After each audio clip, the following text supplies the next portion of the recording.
morning. It's January the 23rd, and we're going to make some Giant Marconi pepper powder. And the reason we're doing this is we're kind of running out of room in our freezer. And last year when we harvested our Giant Marconis, we had a very abundant harvest on Giant Marconis. And you can see here, these were frozen. I freeze them whole like this. There's frost in there. I took them out this morning, and when I harvested the peppers, I just cut the tops off. I pulled the seeds out of them, and then I just put them in a bag, and we freeze them like this. And this is what we make our stuffed peppers out of. We have several bags just like this. And these things will last a year, just like this in the freezer. And then we had so many that we also ended up vacuum sealing them. We cut them up into nice little chunks. You can see that. And we vacuum sealed them. I took these out last night because I'm going to use these to make our powder out of. So, and then we also dehydrated them just like this. You just cut them up into chunks. This is just a little plastic container. And you can see there, they store very well. You can get many years out of them. So, to open up some space in our freezer, we're going to dehydrate these things down to a powder. You can see that. That nice pepper powder.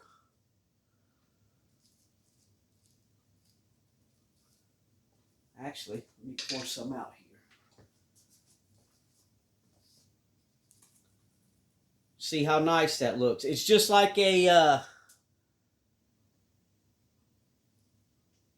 just like some seasoning you'd buy in the store. So I'll do this. I'll do this when I get done here. I'll pour that back in there because I think I'm going to make a mess.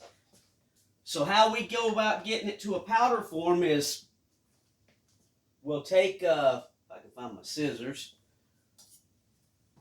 we'll take our bag of peppers. And you can see once they've been froze, there's a lot of liquid in there. And that's great. This works good after they've been froze. You just cut the tops off of this bag, freezer bag. And what I'll do is I'll pour them in this little strainer. And we'll let this water, you can see the water coming out of the peppers. It's actually pepper juice. Really good stuff, good flavor. Good sweet flavor. And then what we're going to do with that is I'll take this juice and put this juice in a pot. And we're going to save that juice because later on I'm going to can it. And you can see this looks like tomato juice, but it's actually Giant Marconi pepper juice. And it's wonderful. It's a good flavor. You can put this in your smoothies. You can drink it right out of the jar. You can put it in when you're cooking. I take some of this and I pour it in my crock pot when I make stews and soups. And we'll also do that with the powder. This is just another way to save our harvest long term. And when we're running out of room, I had to figure out something else to do. So we're going to make the powder. And once you've let the water drain out of this, you don't want to mash it. You'll take it and put it in the blender, and I'll blend it on the lowest setting for maybe, I don't know, 3 or 4 minutes until it gets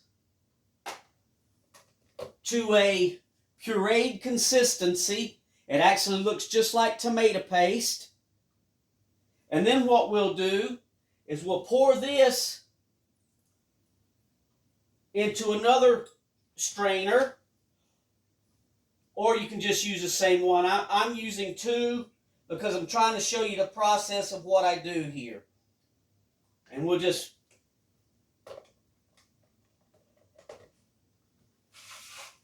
set this out of the way over here.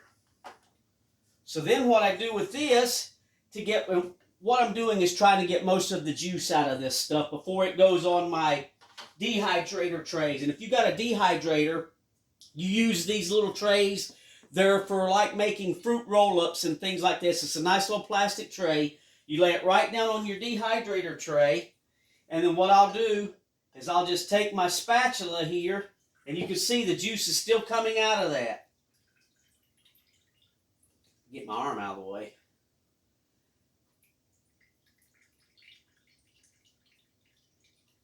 You can see the juice, and that's great stuff there. That's straight vitamin C, and probably a lot of other nutrients too. They say that a bell pepper or sweet pepper has more vitamin C than an orange. So we'll take that and just run that spatula through there, and it actually turns it into it looks just like tomato paste that comes out of a can. We'll get as much of that juice. If you get the juice out of it like this, when you put it on your trays, the juice doesn't bleed everywhere off the side. I made the mistake yesterday of just pureeing it and then pouring it on the trays, and the juice went everywhere. So this is another little step to get most of that moisture out of there. And when you do it like this, it doesn't take as long to dehydrate your stuff. I set my dehydrator over here on the lowest setting, and it took 1 day. Every hour I'll rotate the trays from the bottom to the top. If you have one of those nice Excalibur dehydrators, you don't have to do that. But I found that when I dehydrate stuff, if I'll set my timer on my stove for an hour, and then when an hour is over with, I'll take the bottom tray and I'll stick it to the top. And that lets everything, the air circulate around each tray really nice. And you can see now how that's turned into almost a paste. And all that juice has come out of there for the most part. And when I pour this out on my tray here, it doesn't have all that liquid. So we'll pour this liquid into here because we're going to can this later on today, if I get enough. And then what I'll do is I'll take my spatula and I'll go through here and I'll make that as thin as I can. You don't want to leave it clumped up like that. You want to spread it as thin as you can get it. You can actually see some of the tray. Just go through there and spread that stuff out.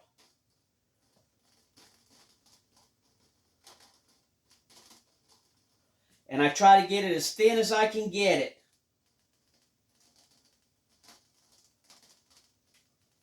And when you do it like that and get it as thin as you can get it, it's a time saver on dehydrating this stuff.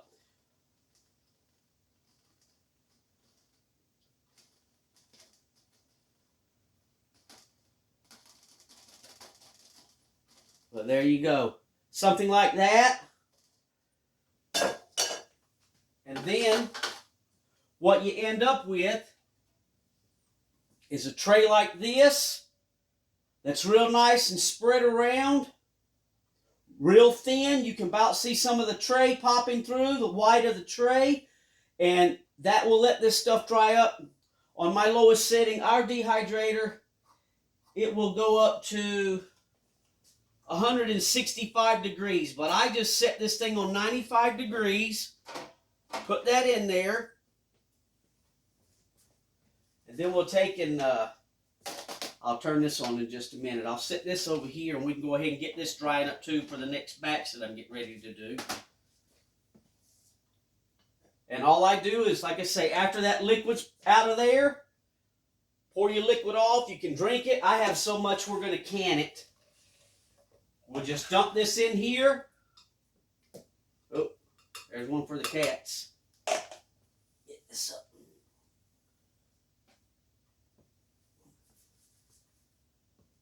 I'll blend this thing on.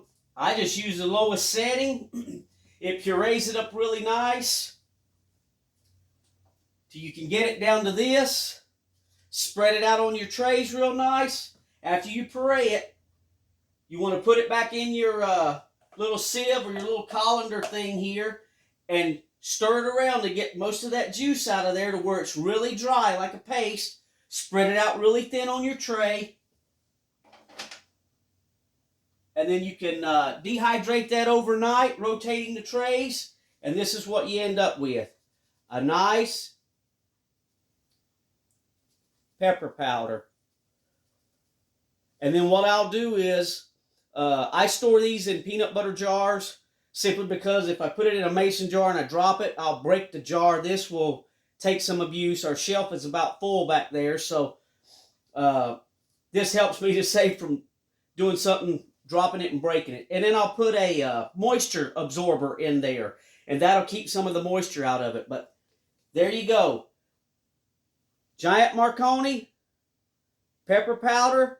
You can take this and put it in your smoothies. You can take this and put it in your soups and stews. You can sprinkle it over your food. This is just another way for us to conserve our Giant Marconi pepper harvest.